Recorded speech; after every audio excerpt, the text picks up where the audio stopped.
Tu as plusieurs questions concernant l'épilation? Eh bien, je m'appelle Daphné, je suis diplômée en épilation à la cire et je réponds à tes questions aujourd'hui. Premièrement, quelle longueur de poil dois-je avoir avant mon rendez-vous? La longueur d'un grainerie, donc c'est environ 0,5 à 1 cm de long. Donc ça n'a pas vraiment besoin d'être hyper long. Au contraire, plus ton poil est long, plus ça va être douloureux. Est-ce que ma peau reste rouge? Eh bien, c'est normal que ta peau reste rouge quelques heures après le soin. Par contre, ça disparaît là, dans les heures qui suivent. Est-ce que je peux m'exposer au soleil ou à la chaleur suite à mon rendez-vous? La réponse est non. On doit attendre 24 heures puisque sinon tu peux avoir des douleurs ou même ça peut faire des taches pigmentaires qu'on appelle, donc des taches brunes sur ta peau. Donc tu dois vraiment respecter les recommandations post-épilation qui sont sans chaleur ni soleil pendant au moins 24 heures après ton traitement. Si je suis enceinte, est-ce que je peux me faire épiler? La réponse est oui. C'est la meilleure technique lorsqu'on est enceinte qui est non invasive, autant pour la femme enceinte que pour le bébé. C'est l'épilation à la cire. Puisqu'il n'y a aucun rayonnement qui va sur le corps, donc c'est très très naturel comme technique. Puis j'utilise des produits qui sont faits à base de cire d'abeille.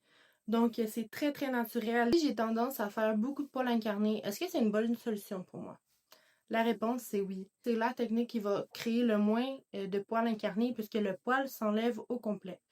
Un poil incarné, c'est souvent un poil qui a été cassé, donc avec le rasage par exemple, et que la peau se fait une double couche par-dessus et que le poil ne peut sortir de la double couche.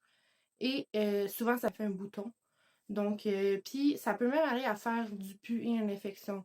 Donc, non, c'est vraiment la meilleure technique pour éviter les poils incarnés. Et même si tu en as, il n'y a aucun problème, tu peux quand même faire le service. Quelle est la différence entre le rasoir et l'épilation à la cire? En fait, le rasoir, ce que ça va faire, c'est que ça va vraiment couper ton poil à la moitié.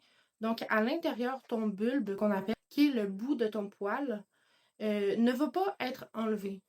Donc, ton poil va juste être coupé. Aussi d'abîmer ta peau.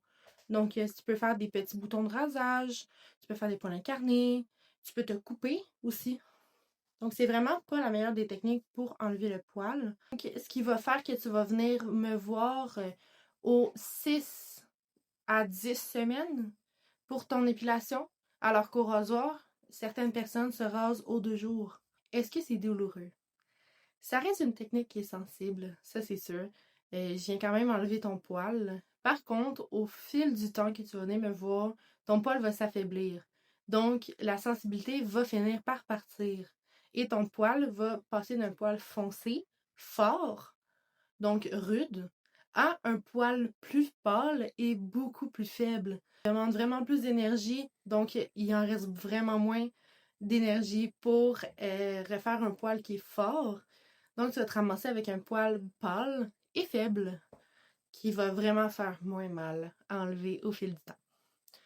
Est-ce qu'il y a des zones qui sont plus sensibles que d'autres? Oui. Notamment la zone du pubis et pour les hommes, le torse. Donc, ça reste que c'est des places, pardon, qui sont quand même assez sensibles. Par contre, même ces places-là deviennent moins sensibles au fil des séances. Est-ce que je dois exfolier ma peau avant, après ou les deux? La réponse, c'est les deux. Donc, tu dois exfolier ta peau avant ton rendez-vous et tu dois exfolier ta peau 2 à 3 jours après ton rendez-vous pour éviter justement que tu fasses des poils incarnés. Pour après et pour avant, eh bien, ça enlève toute la couche de peau morte. Donc, moi, je peux vraiment venir avoir accès à ton poil pour pouvoir enlever la racine et faire un plus beau résultat. Et voilà, si jamais vous avez d'autres questions, n'hésitez pas à m'écrire, ça va me faire plaisir de refaire une vidéo. Bonne journée!